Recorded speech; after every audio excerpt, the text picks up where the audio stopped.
Hello and welcome to the lecture for Module 6. We've got quite a few topics to cover in this lecture. Everything in that list you see there on the right, we're going to cover in the lecture. And then at the very end of the lecture, we'll discuss the other elements of the module and different items you'll be working on. Please note that Module 6 ends early. As you'll note on our semester schedule on the main menu, Module 6 ends on Sunday, October 11th. It's one of the rare times we deviate from our usual schedule. That will give you Monday off for real, at least from this class. So I'll give you a couple reminders about that. Don't worry about it for now. So we're going to talk generally about the legal response to intimate partner violence and domestic violence.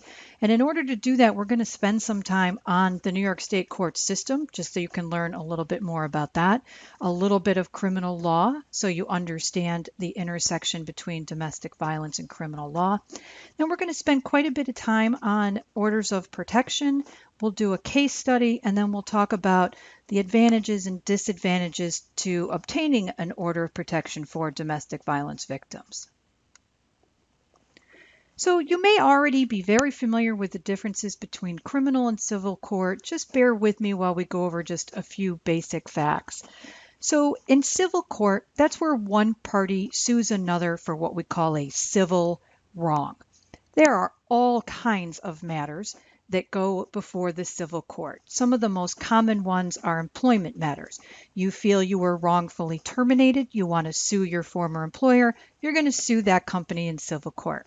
Discrimination cases are always done in civil court. All types of landlord-tenant housing disputes, contract disputes.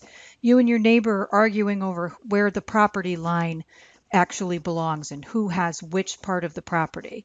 Medical malpractice, personal injury, there's a ton. These are just some of these common examples. When a case is filed in civil court, the plaintiff is the person who files the lawsuit. The respondent is the alleged wrongdoer, the person who is alleged to have done something wrong. And we can tell a civil case because of the way it's written. So it's always written as the plaintiff versus the defendant, such as Martin v. Washington. That's someone named Martin suing someone whose last name is Washington. It could also be someone with the last name of Cruz suing the town of Guilderland. Say Cruz objects to Crossgates Mall's current expansion, and so they sue the town of Guilderland. That's an example of a civil court matter. In civil court, the plaintiff has the burden of proof. So whoever sues, it's up to them to prove the case. And if they win their case, the respondent is found to be liable. We don't usually use the term guilty in civil court. We say that they've been found liable. And there's many penalties or sanctions you can get from civil court if you win your case. A very common one is a money judgment. The respondent has to pay you some money, whether they have to pay it to you all at once, or they have to pay you $300, or if they have to pay you $3.5 million and they get 10 years to pay you. Money judgments are a common thing that you win in civil court. Another could be contract fulfillment. Say you paid someone tens of thousands of dollars to build a deck and a pool in your backyard. They start the work, they never finish, and you sue them. The court can order them to fulfill the terms of that contract and finish your deck and your pool.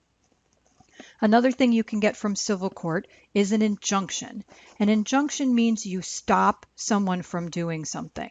So if your neighbor decides to quadruple the size of her house and she starts building like a crazy person and adding these 5-story tall additions, you can sue her in civil court and ask for an injunction, which is a court order where the court requires your neighbor to stop building the second that order is issued. And so they can't build anymore while your lawsuit's going on. So that's just some common examples of civil court remedies. The most important difference, of course, between civil and criminal court is if you lose your case in civil court, you're not going to jail. You may lose money, you may have some type of fine you have to pay, you may have to fulfill a contract, you may not get your job back, but no one's going to go to jail as the result of a civil court case.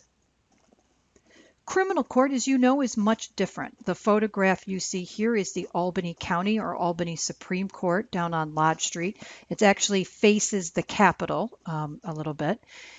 In New York State, criminal trials are held in county courts, which are also called Supreme Courts. This is very confusing for criminal justice students and the public in large, because in every other state in the country, the trial court is called the trial court or the county court. But in New York State, we got to be different, right? So we actually call it Supreme Court. So when someone commits a crime in any state, it's viewed as a crime committed against the general public. Now, we know there's always a victim to a crime, right? Usually a person. But the victims of a crime don't get to sue in criminal court. The interest is the public, as you know. They're represented by the public prosecutor. In New York State, that's the elected district attorney. We have an elected district attorney in each state. In each county, I'm sorry. There's one district attorney in each county. And then the district attorney's office employs a whole bunch of other people, including assistant district attorneys, who we call ADAs, assistant district attorneys, investigators, crime victim advocates. They have all sorts of civilian staff that work for them, both attorneys and non-attorneys. So the name of a criminal case is also easy to spot because it's always the public versus the alleged offender. So for example, People versus Franklin. Franklin would be the person who is accused of committing a crime. Or People v. Zandisian. Zandisian is the person who's been accused of committing a crime. So it's a system that sort of leaves the victim out, right? Because it's not the victim versus the offender. It's the people versus the offender. And in our criminal justice system throughout the country, victims really have very little say. They really have very little influence on what goes on in the criminal case where they were the victim of the crime. For example, the district attorney has sole discretion whether criminal charges are going to be pursued against the alleged offender. That's the DA's office gets to make the decision. If you're the victim of a crime, you can go to the DA's office and tell them they're going to charge somebody, but they don't have to listen to you, right? They decide whether a case is going to be brought to a criminal trial. The district attorney's office decides if a case is not going to go to trial and it will be resolved by a plea bargain. And a district attorney can tell the victim and the police officer who investigated the case, there's not going to be a trial at all. We're not going to bring this case to trial. So victims really have very little say in what happens in any criminal case. Just a little chart here to give you a sense of the New York State court system. At our lowest level of the system is the Supreme Court. That's the confusing part about New York State because we use Supreme Court for our lowest level. That's where trials occur. That's where you have prosecutors and defense attorneys, and you have plaintiffs and respondents and juries. That all happens in trial courts. Once a person loses at a trial, whether it be civil or criminal, the next step in New York State is the appellate division, which is our first level appeals court. There is never a trial in an appeals court. Appeals courts run a lot by paper. So let's say in the People v. Smith case, Smith is charged with a homicide of his partner and is convicted. And Smith wants to appeal his conviction. Well, he's going to file his appeal with the New York State Appellate Division. But there's not going to be another trial. We're not going to have a jury and witnesses and evidence and a district attorney and a prosecutor. That's not how it works at appeals. The defense attorney for Smith is going to write this huge packet of paper called a brief, where they explain where Smith's rights were violated during his criminal trial. Maybe a piece of evidence was used against him that the defense attorney doesn't believe should have been admitted into evidence, whatever their legal argument it is. And these briefs can be hundreds and even occasionally thousands of pages long. And then the prosecutor's going to write their reply brief, and they're going to write this huge brief saying how everything done at Smith's trial was done absolutely in accordance with the law. And then they're going to give it to the judges at the appellate division, and they're going to make a decision. But we're not having a new trial. Don't confuse this with a new trial. All they're doing is reviewing what happened at the trial. And if you lose at the appeals division, you can appeal to our highest court in New York State, which is called the New York State Court of Appeals. It's in a big, fancy white building with columns right in front of the New York State Capitol building. And that's the highest appeals court in New York State. So again, just remember that our trials actually happen in Supreme Court. That's just an odd little fact about New York State. So offenses in New York State, what type of offenses do we have? Well, really this information applies to every state, but we're going to talk specifically about New York State. So we have three types of offensive. The first is what we call infractions or violations. You can use those terms interchangeably. Infractions and violations means the same thing. These are not crimes, and they don't result in you having a criminal record. These are minor offenses, like getting a parking ticket or going 10 miles over the speed limit or failing to come to a stop at a stop sign or violating the noise ordinance in your village by having a noisy party. These are these really minor offenses that people can commit. It usually results in you getting a ticket or a small fine, usually $25, $50, or $75. So of course, if you've ever gotten a parking ticket, you know it doesn't result in you having a criminal record. If you have a noisy party and the police come and issue you a warning, you don't get a criminal record because of that. These are just these really low-level small offenses. In relation to domestic violence, an infraction or a violation could include trespass. In New York State, simple trespass is an infraction or a violation. It's not a crime. Or disorderly conduct, what you may hear is called discon. It basically means misbehaving in public. That's also an infraction or violation in New York State. Then we move up to misdemeanors. Misdemeanors are crimes. If you're convicted of a misdemeanor, you will have a criminal record. A punishment for a misdemeanor can be up to 1 year in jail. Other consequences could include probation or community service. And in relation to domestic violence, misdemeanors could include such crimes as sexual misconduct or menacing. Those are both crimes that are misdemeanors. And as you already know, our most serious crimes are felonies. Felonies are definitely crimes that result in you having a criminal record. The punishment for a felony is 1 year in prison up to a life sentence. In other states, it could be 1 year in prison up to the death sentence, but we don't have the death penalty in New York. And in relation to domestic violence, there's a number of felonies that could apply. For example, murder, manslaughter, rape, aggravated assault. So there's our three levels of offenses in New York State. Infractions and violations, which are minor offenses, not crimes, resolved by a small fine. Misdemeanors, which are crimes that can get you up to a year in jail.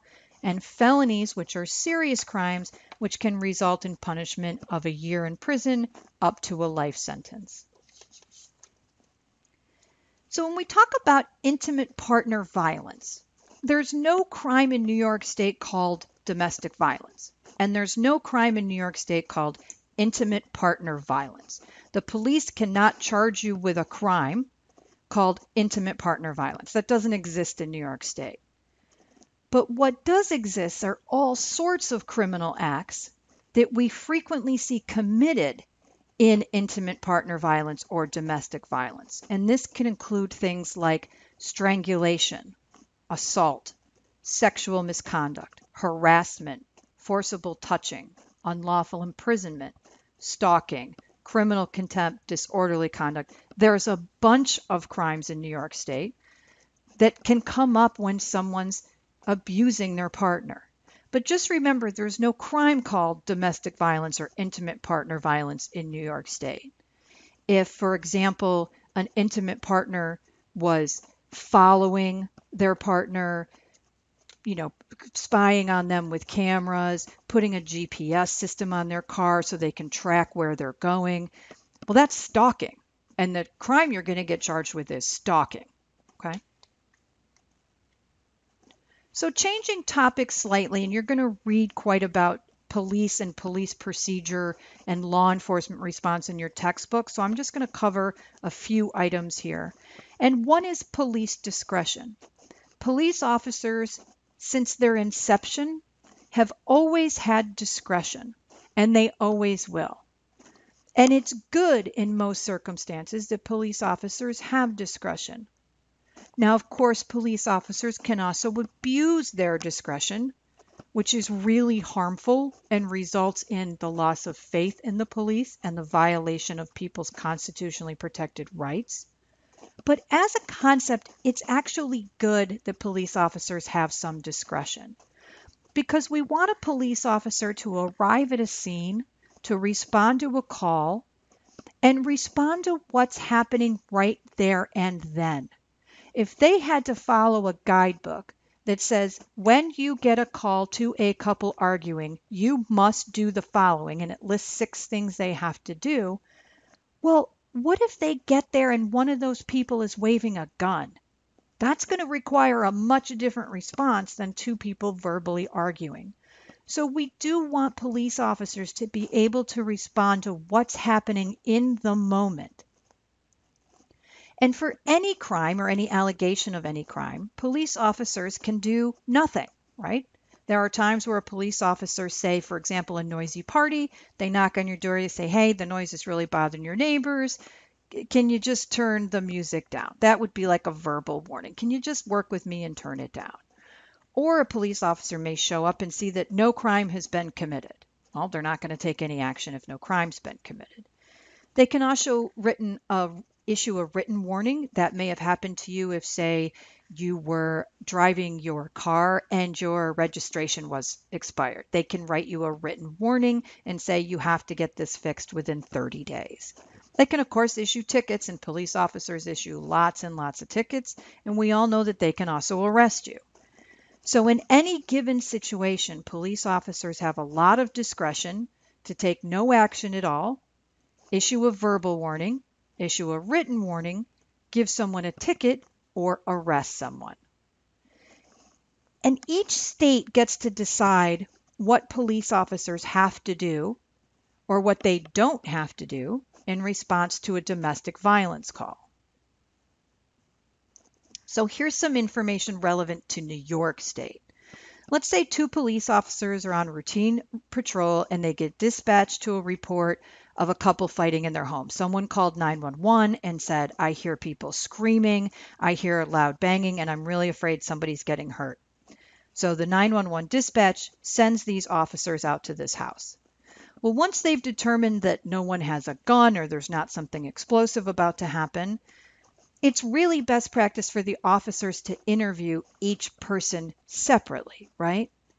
You know from everything we've learned about domestic violence and tactics and intimidation that abusers use, well, what good would it do to have a police officer talk to a victim when their abuser standing next to them, right? They're certainly not going to feel free or comfortable or safe disclosing information. So the best practice, of course, is to separate the parties and interview each one separately.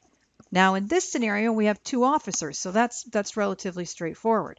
When you have 1 officer responding to a scene, of course, that's much more difficult to do. Well, once the officers have listened to this person's side and they've listened to that person's side, in New York State, they're not required to say, okay, there was an incident of domestic violence, every adult involved has to get arrested. They're not required to arrest everyone. But what New York State wants police officers to do is to make a reasonable effort to identify and arrest the primary aggressor in any domestic incident. So New York State does have policies and law related to law enforcement responding to calls. Now, some states say if a police officer is dispatched to a call of domestic violence, then someone must get arrested. That is not the law in New York State. New York State says the officers have an obligation to make a reasonable effort to identify and arrest the primary aggressor in a domestic incident. Well, how do they figure out the primary physical aggressor? They weren't there. They just got a call from someone who called 911 because they heard yelling or screaming or other things. And then they show up and no one's fighting and no one's screaming. Well, how are they supposed to figure out who's the primary physical aggressor? Well, first they have to determine that there was some physical aggression. If people only had a verbal argument, there is no primary physical aggressor. So the first thing the officer has to figure out is, has someone acted physically against the other person? So they can figure out who's primary responsible for physical aggression by looking at who seems scared, who talks, looks, or acts like they're scared. Body language. When they get there, is someone trying to physically intimidate and stand over? Are they pointing in the face at the other person? Physical size is one factor, but that's not the only factor. Who's being aggressive when the police get there? If you've ever watched, live PD or cops, oftentimes you see the police arrive and the person who's being abusive just gets madder and just starts screaming and flailing at the person right in front of the police. Well, it's pretty easy to figure out who's the primary physical aggressor in that case. The police should also, if they have this knowledge, consider any past medical records they're aware of, 911 calls, prior police reports, if someone's been brought to a domestic violence shelter, or if an order of protection has been issued. We're going to talk more about orders of protections a little later. But really, how much information do police officer have when they get on a scene?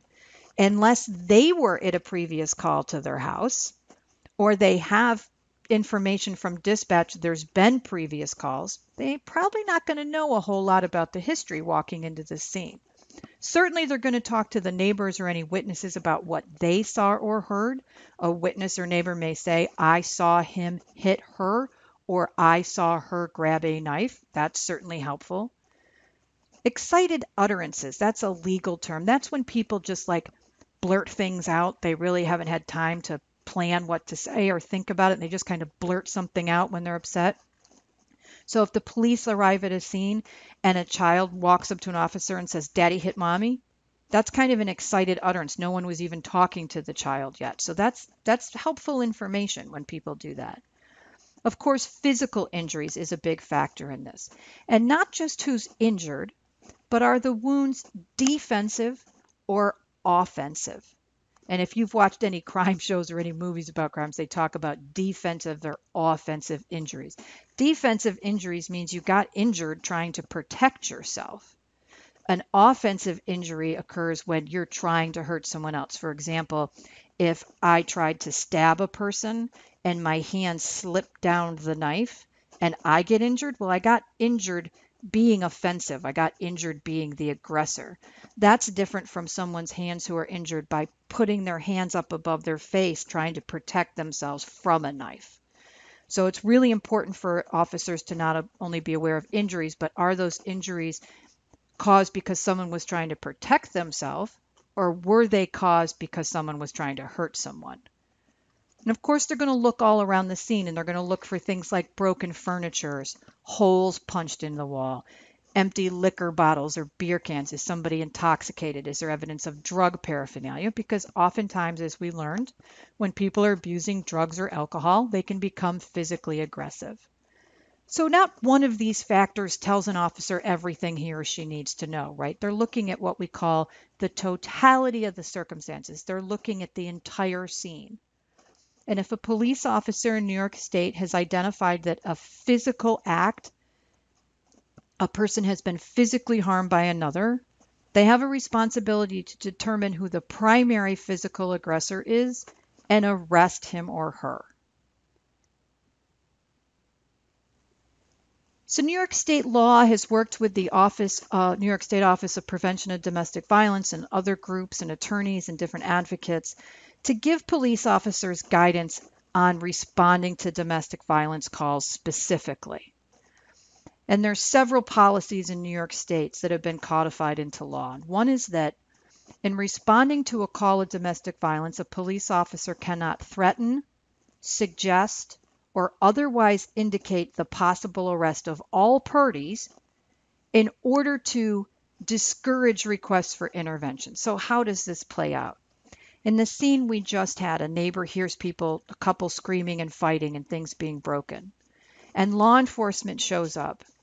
And this officer who shows up doesn't really feel like doing his or her job. So what they say to everybody is, look, if you're going to call for help, if someone's going to call 911 because they hear something, then everybody's going to get arrested. Because, of course, that's discouraging people from asking for help. You're afraid if I call 911, maybe I'm going to get arrested. So police officers are prohibited from saying that sort of thing in responding to a domestic violence call. They can't kind of intimidate people out of calling for help by saying, we're going to arrest everybody if you do that. And they're not allowed to base their decision to arrest on the consent or request of the victim. So let's say in that same scenario, they've determined the man is the primary physical aggressor. And they say to the female who's the victim, well, do you want us to arrest him? And the victim says, no, I don't want you to arrest him. We don't want police officers putting that decision on the victim of the crime, right? If she says, yes, get him arrested, well, how's the abuser going to feel about that? And more likely, she's going to be too afraid and she's going to say, no, no, please, I don't want him arrested. Please don't arrest him. So we've guided police in New York State by saying, don't base your decision to arrest on whether the victim wants you to or is consenting to you arresting the primary physical aggressor. Use your other evidence to make that decision. The damage, physical injuries, use of drugs or alcohol. Use those other factors to make your decision. And they're not allowed to base their decision to arrest on the willingness of the victim or a witness to testify in a later proceeding. So the way this plays out is an officer says, yeah, I'm going to go through all this trouble. I'm going to arrest this guy. I'm going to book him. I'm going to get him to arraignment. I'm going to do all this work. I'm going to have to show up in court. She's never going to come to court. The case is going to get thrown out. So why bother? I'm not even going to arrest him. Well, of course, we don't want police officers doing that. So one of the factors they're not supposed to be thinking about is this victim going to cooperate later on? And in New York State, in addition to all these zillions of types of paperwork and forms police officers have to complete, and there is a substantial amount of that. In addition, if a police officer is called to a complaint of domestic violence and they do not make an arrest, no one gets arrested, they have to submit a report explaining why neither party got arrested. Why did they make the decision that no one got arrested? And of course, we want them to do that to document that they haven't made that decision based on one of the factors we don't want them to use. For example, if they write a report, they shouldn't be writing in that report, well, I didn't arrest the guy because there's no way this victim's going to cooperate. We want them to be able to explain they couldn't identify a primary physical aggressor. There was no damage. There was no physical injuries. The argument appeared to be just verbal. We want them to demonstrate those factors were used to make the decision not to arrest. And again, you're going to read a lot about law enforcement response in the textbook, so I'm not going to spend too much time on that. But what do we want law enforcement to do? How do we want them to respond to these calls? Well, one thing we've got to do is we've got to provide adequate training to law enforcement officers when they're still in the academy, right? When they're learning how to become a police officer. And what they need to be trained on is what we call trauma-informed DV response. And trauma-informed is a big term that we could spend a lot of time on, but just to give you an example, a trauma-informed question would be asking a victim what happened, to describe in their words what happened.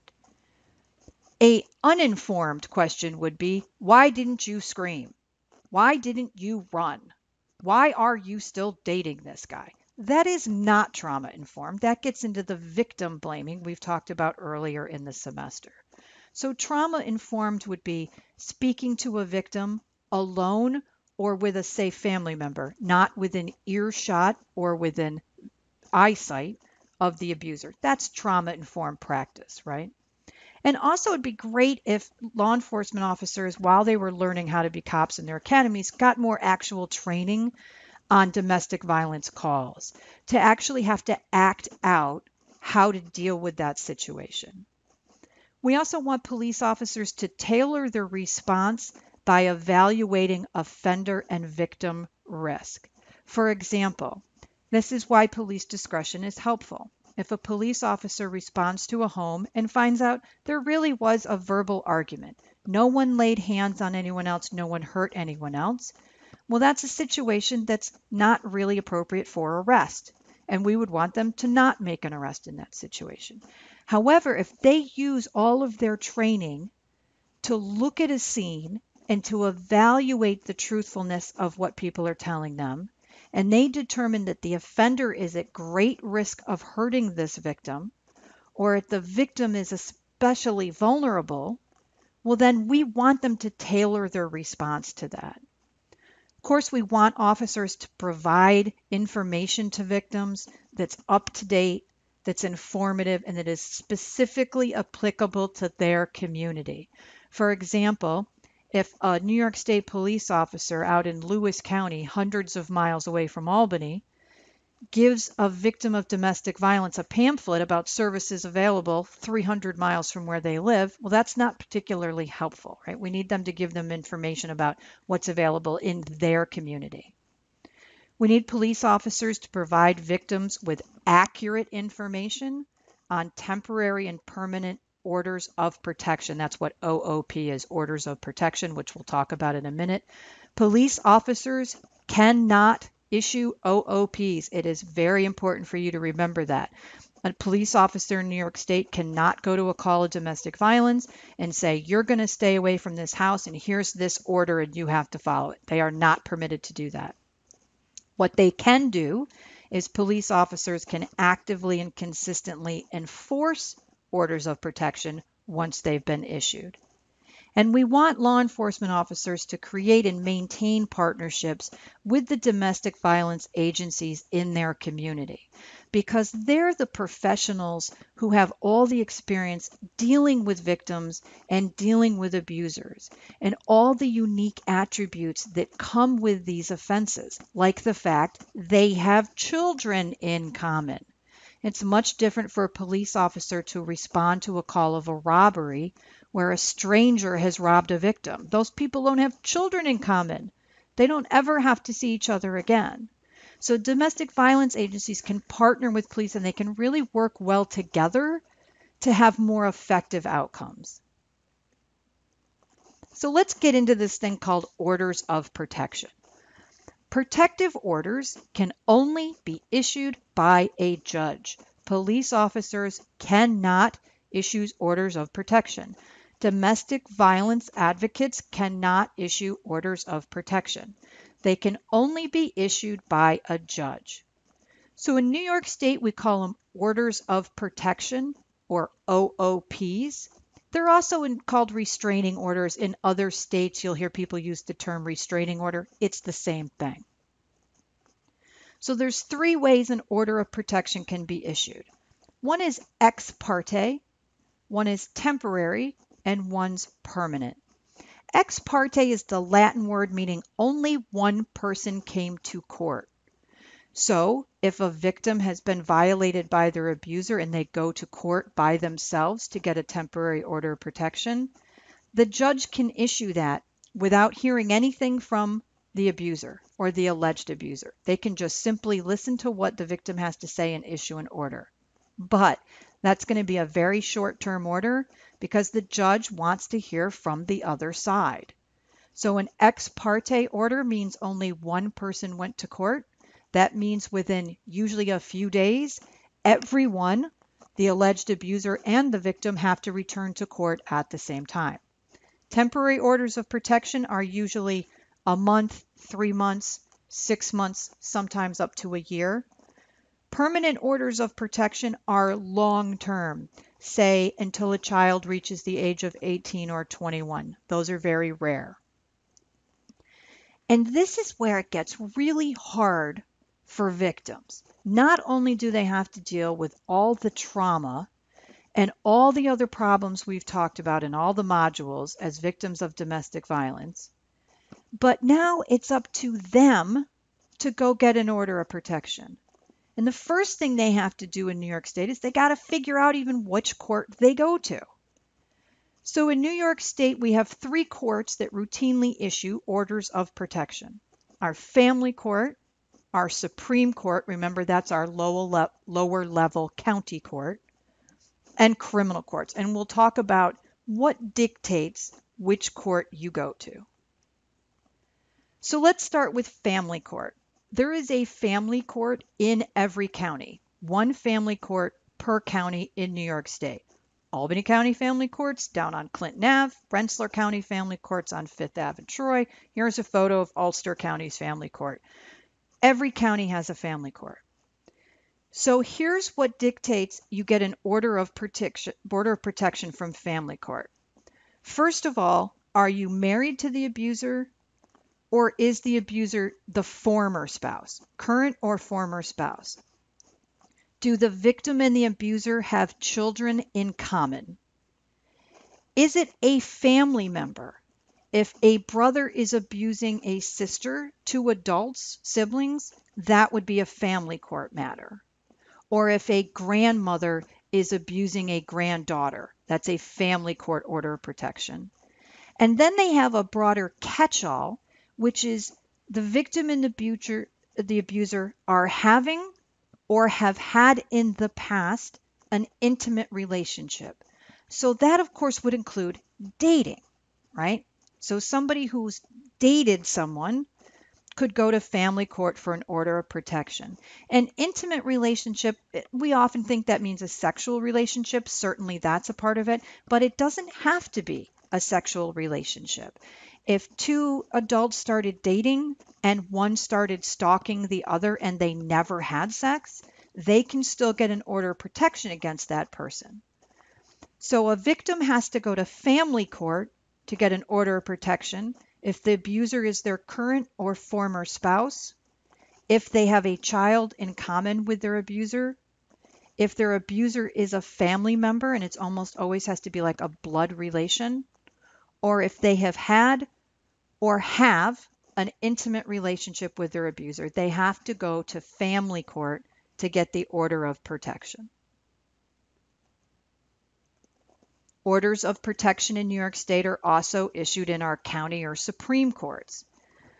A victim of domestic violence can only get an order of protection from Supreme Court if they filed for divorce. They have filed for divorce in county or Supreme Court. If they need an order of protection, they have to go back to that same county or Supreme Court. So if they have any type of divorce proceeding, they have to go back to that court for the order of protection.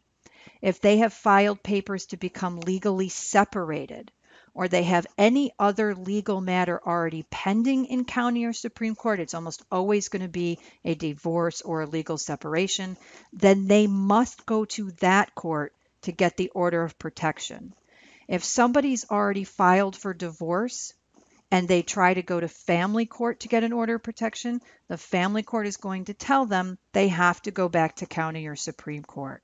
So not only is it already hard enough for a victim of domestic violence to have the courage to seek a court order, they might go to the wrong court and have to be redirected. There's one Supreme Court in each county. Albany's County Court is on Lodge Street downtown, and Rensselaer's County's Court is on 2nd Street in Troy. And then, of course, the third court where you could get an order of protection is in criminal court.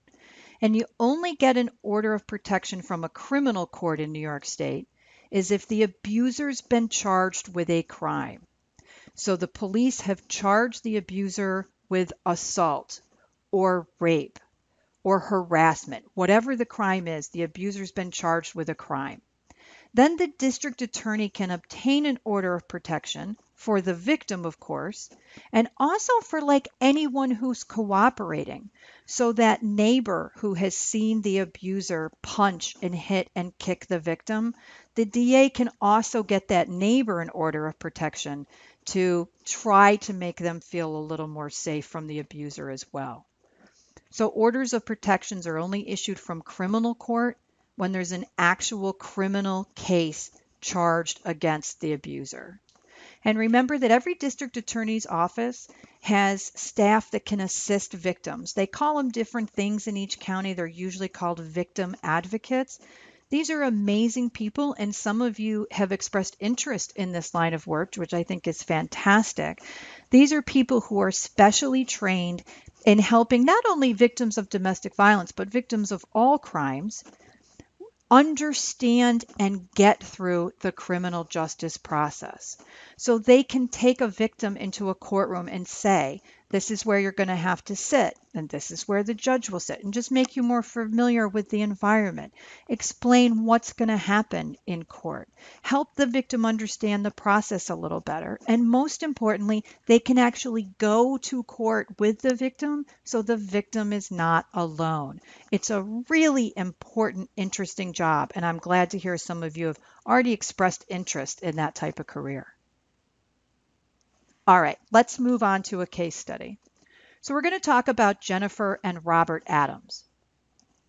They began dating and were quickly married in 2014. They had a son named Jordan in 2015, so right after they were married, they had a son. And Jennifer already had a daughter, Shia, who's 9, from a previous relationship. And they all live together in Albany. So Jennifer and Robert have been married about 5-6 years now. They have one child in common.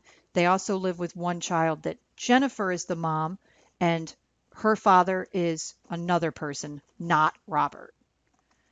So shortly after Jordan was born, Robert began acting very jealous. He started isolating Jennifer from her family, whining and complaining whenever she wanted to spend time with her family or friends, pushing her to work from home or not go out to work and socialize with her coworkers. And shortly after Jordan was born, Robert started pushing Jennifer. He shoved her a couple times during an argument, and he slapped her across the face several times.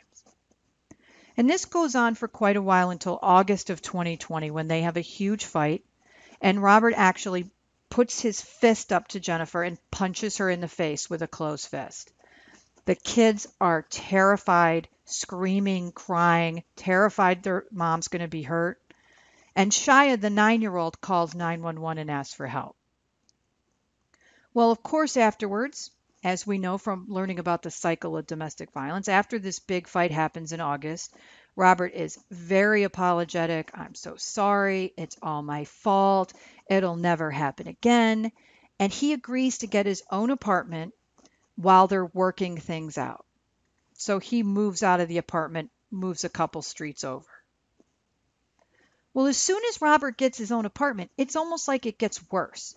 He starts texting and calling Jennifer hundreds of times a day. Where are you going? What are you doing? Who's with you? I went by the house. I saw some guy in the house. Who did you let in the house? Are you already sleeping with somebody? What's going on? A couple times Jennifer comes home. There's windows broken at the house.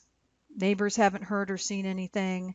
Every time she comes home, like something's happens, like either she left the garbage at the curb and someone's taken the garbage and ripped it open and thrown it all over the porch. Somebody's put scratches into the glass at the door. Somebody broke the mailbox off. And this goes on until one day, Robert texts Jennifer and he writes in a text he's going to shoot the kids and he's going to make Jennifer watch. And this scares Jennifer so badly, she decides to get an order of protection. So on September 15th, 2020, she goes to Albany County Family Court. Now that's the correct court for her, right? Because Jennifer and Robert are married. So if they're married, that's the place to go. They haven't filed for divorce or separation. So if they go to Supreme Court, that's not going to work. Family Court is the correct court. And because she lives in Albany, she goes to Albany County Family Court. They're still married. They have children in common. That's the correct court. And she explains to the court, a little bit about what she's looking for, and she's given a family offense petition. These are forms created by the New York State Office of Court Administration, and you complete as many of the blanks in the form that you can, and you submit it to the clerk. So she fills it out and she gives it to the clerk. Because she's filling out the petition, she is the petitioner. That's really easy to remember. And Robert, her husband, is the respondent because he has to respond to the allegations she's made. So you're going to look at Jennifer's family offense petition that she filled out. So remember, this is just a form. This form isn't designed to meet the needs of Jennifer. It's designed to try to meet the needs of every person who's been assaulted by an abuser. So she has to go through the form piece by piece and put in as much relevant information as she can. So when you look at the Module 6 media item called Jennifer's Family Offense Petition, here's the items I want you to look at, and they're labeled by section. All the sections are numbered.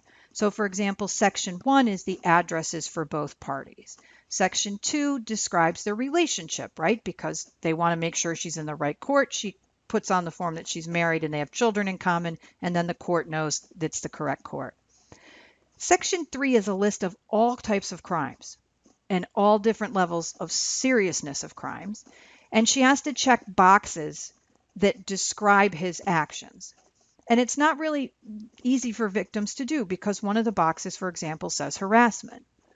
Well, unless you're a criminal lawyer, it's really unlikely you know the definition of harassment or stalking or sexual misconduct. I'm a lawyer and I have to look these things up. I don't walk around with all these definitions memorized. But we expect the victim to look at this form and check these boxes.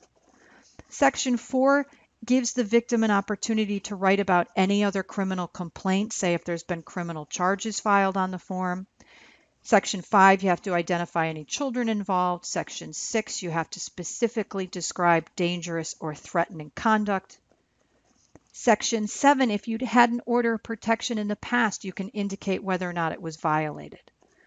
Sections 8 and 9 are related to access and possession of guns. That's very important in New York State and is also going to be the subject of this week's writing assignment, is going to be orders of protection and guns.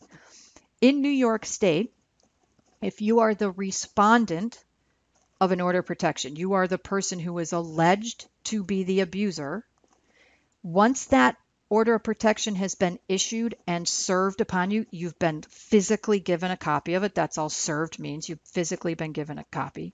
You are required under New York State to relinquish any guns you own. And these could be guns you've owned legally for many, many years. You may have all the legal rights to own these guns, but you still must take all those guns and turn them over to law enforcement. In New York State, that's usually the sheriff's office. That is New York State law.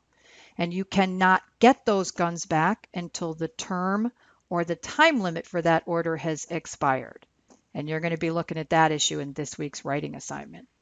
Section 10 allows the person filling out the family offense petition to describe any threats made against them, the children, or both of them. Any other court proceedings that are pending. Section 12 gives you an opportunity to put down whether the respondent's been criminally convicted of any crimes. Section 13 is somewhat unique to New York State, and it allows the person who's filling out the petition to discuss any pets who are in the resident or owned jointly by both people. And if the respondent has threatened those pets, that's a relatively new law in New York State, that pets can actually be part of an order of protection. So you could actually keep somebody away from your house, and you can specifically prevent them by court order from taking a pet or from abusing a pet. Remember, we talked about all the tactics abusers use, and one of those is threatening to harm a pet.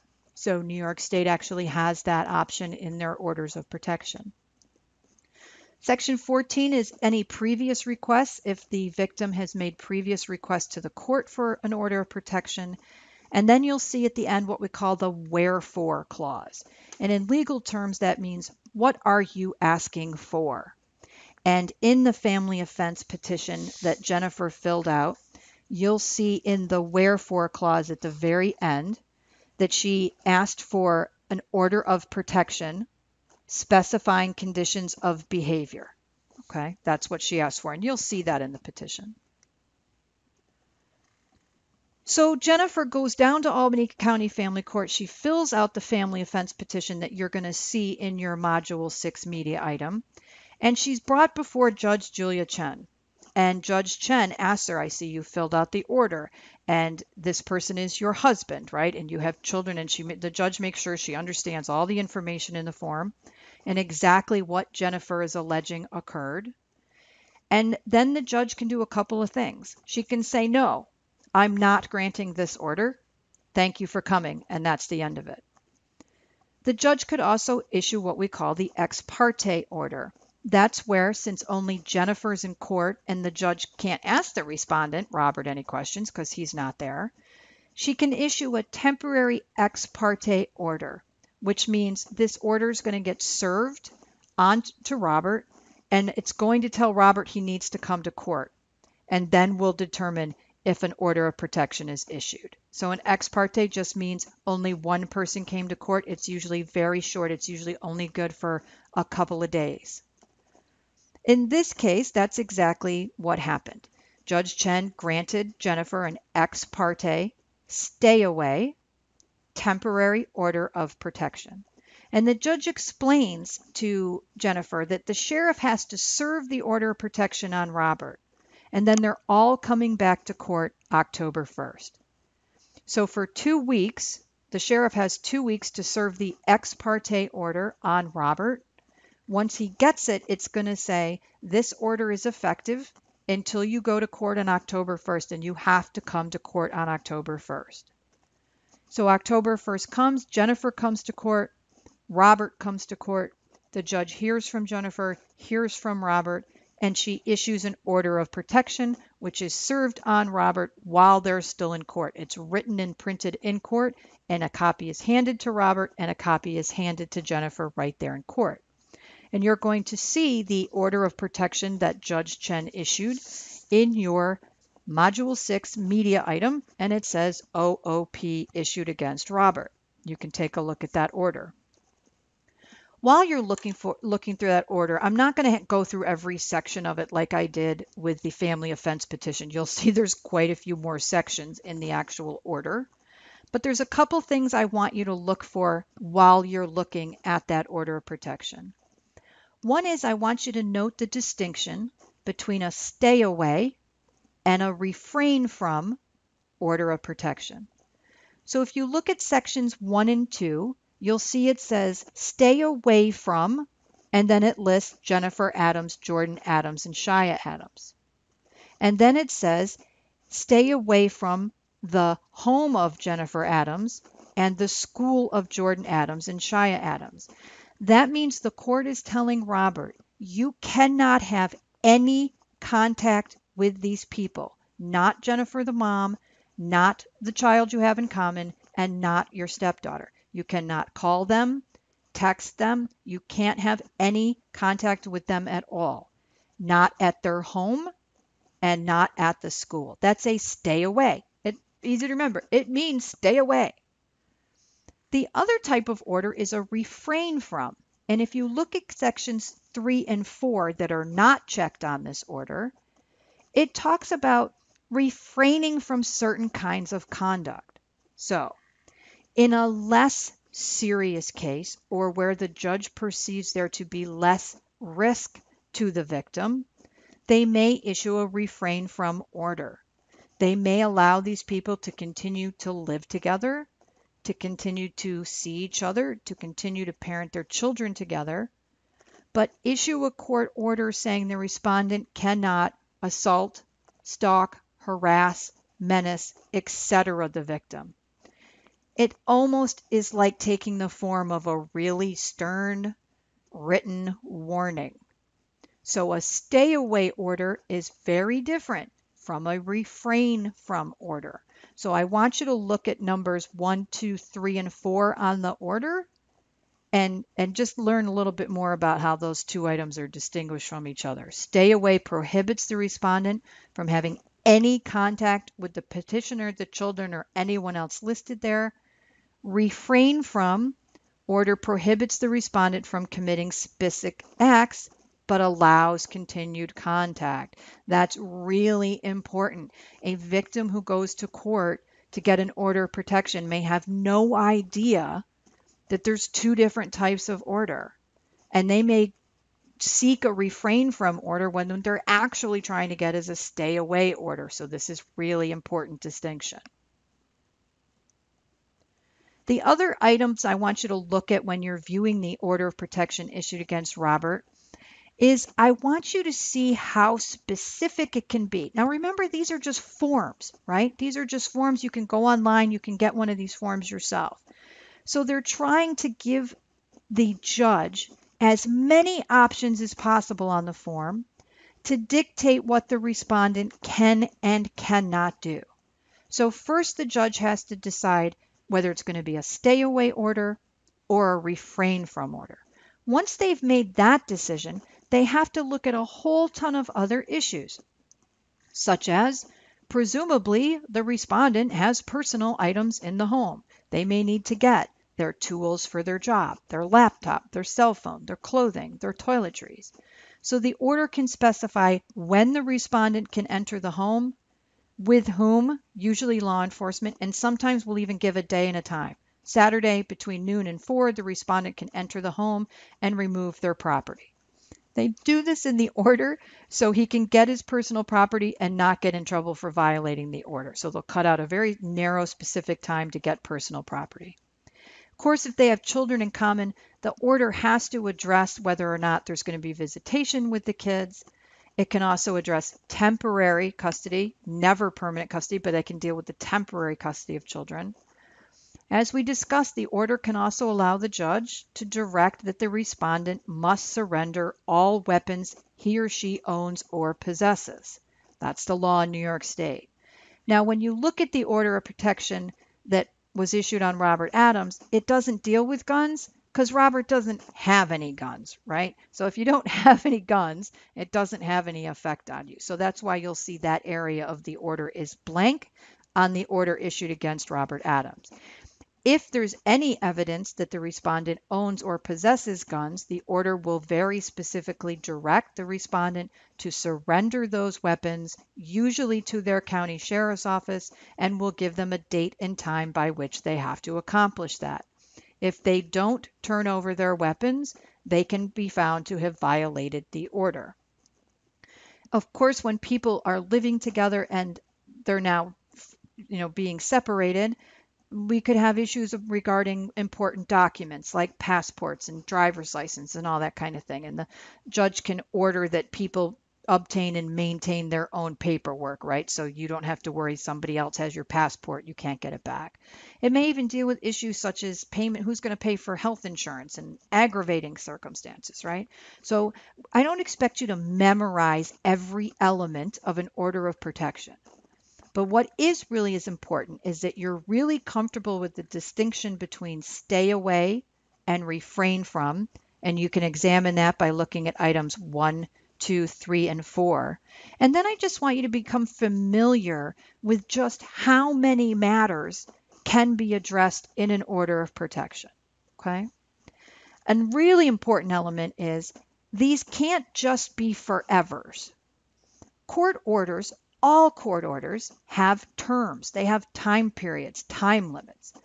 So a temporary order of protection could be for 3 months or 6 months. An order of protection could be a year, sometimes more than that. That's pretty rare. But it has to define the time period. So when you look at the order of protection issued against Robert Adams, I want you to find out when it expires. It's not always the easiest thing to find. So I want you to just go through that order and see if you can find it. Remember, when police officers come on scenes, these orders are thrust into their hand and they're supposed to instantly identify everything the respondent is and is not allowed to do under the terms of the order. And you can see how hard that can be when you try to find the effective or the term date of this order. So don't try to memorize all the terms, just be more familiar with what's covered on these orders. So let's talk about some pros and cons, for lack of a better term, some advantages and disadvantages of orders of protections in relation to domestic violence. Well, as we discussed, one of the problems is the victim has to figure out how to get one. They have to figure out how to get a family offense petition, and then they have to know which court it has to be filed in. Now, there's some pretty helpful websites online. If the victim has access to the internet and knows how to find these items, they are available online. Usually the way victims do this is they go to a court and they walk in and say, I need an order of protection, and the court staff helps them figure out whether or not they're in the right court. So that's all on the victim to figure that out. The victim, of course, can go to court by themselves and obtain a temporary ex parte order. Remember, that means only one person went to court. And it's pretty easy to get one. The problem is you've got to come back to court within a couple of dates, and the respondent, the abuser, is going to be in court with the victim. An order of protection also isn't in effect. It doesn't mean anything until the respondent's been served. So imagine Jennifer goes to court. She's granted this ex parte order.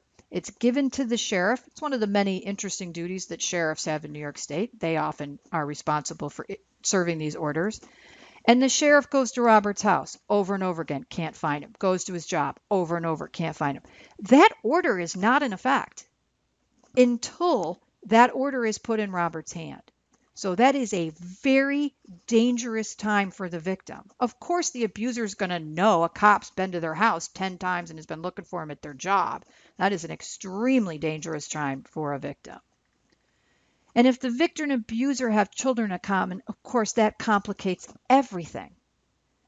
Because if the judge allows for the abuser to have contact with the children, it's often going to require the victim to facilitate visitation, drop off, pickup, and require contact. So oftentimes a judge will issue an order of protection that says the respondent must stay away from the petitioner, except when they're exchanging children. Well, how safe is the victim when the children are being exchanged? How safe are the victims when they have to drop the kids off to the respondent's house? And that's put in the order that that's allowable.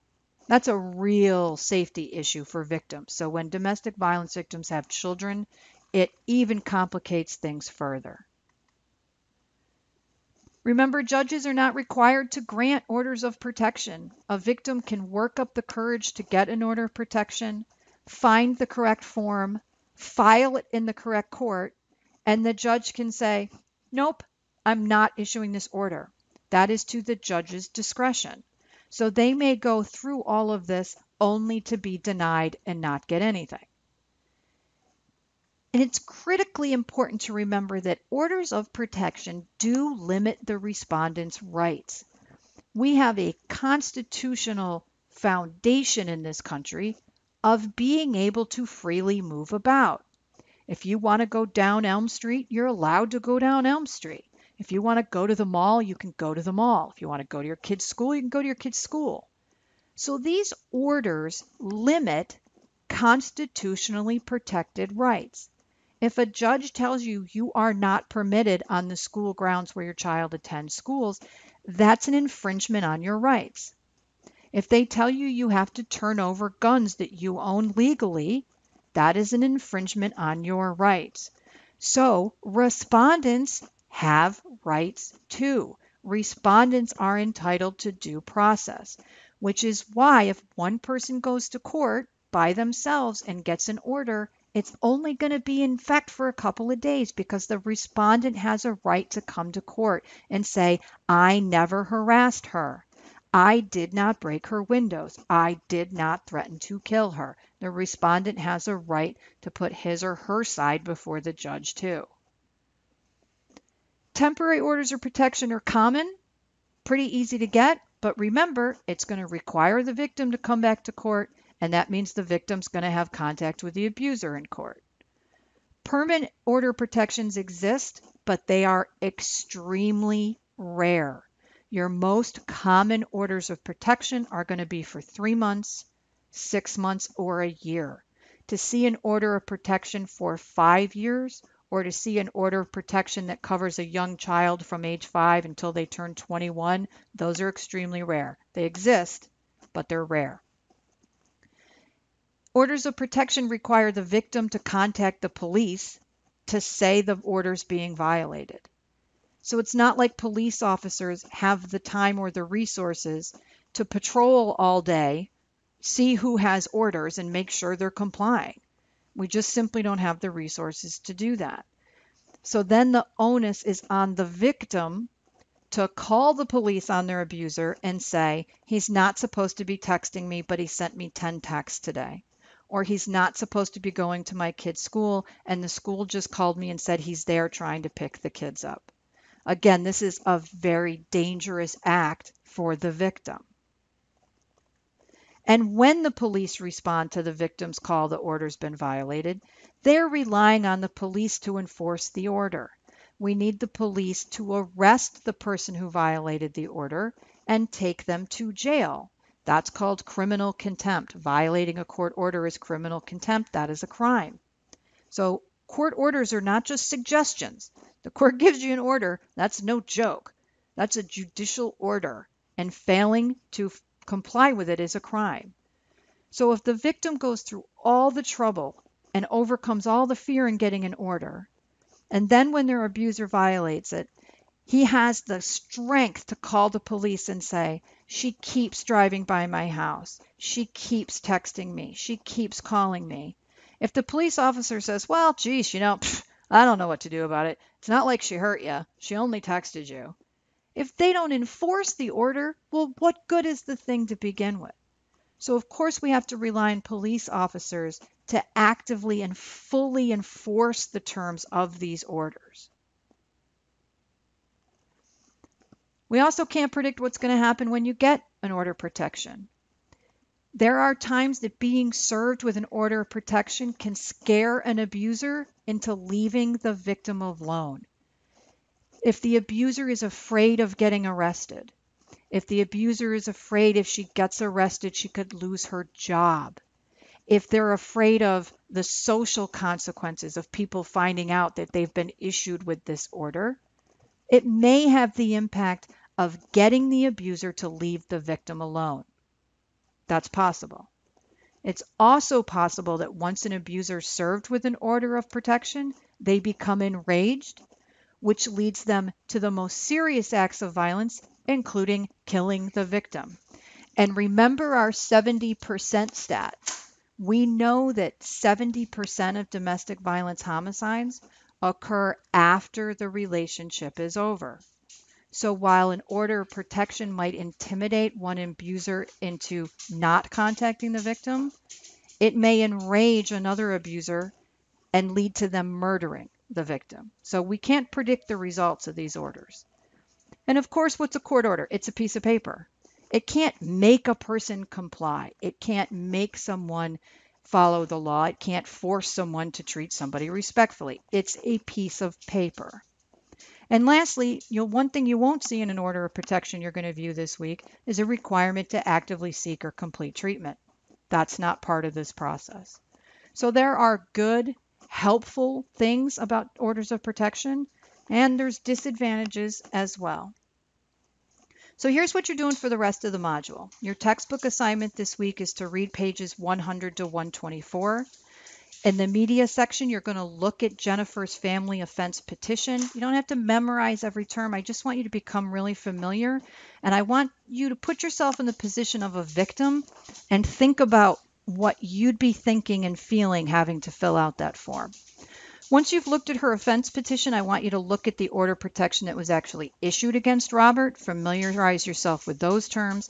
I want you to find the date when the actual order expires, and I want you to see if you can determine the difference between the stay away and the refrain from. Your project this week is on order of protections and guns. You're either going to agree or disagree with New York State laws regarding the surrender of guns when you become the respondent of an OOP. And here's a big bright red alert for you. You may have noticed on the semester schedule that Module 6 ends on a Sunday. Every other week our module has ended on Monday night. Module 6 actually ends on Sunday night. So your project is due on Sunday, October 11th. And that actually gives you Monday off, and school's closed. At least you get the day off from this class. There's also an extra credit this week that's due by Sunday night. You don't have a quiz this week, but please remember all information from this module will be on the midterm exam. As always, if you have any questions at all about the lecture or any part of the module, please let me know.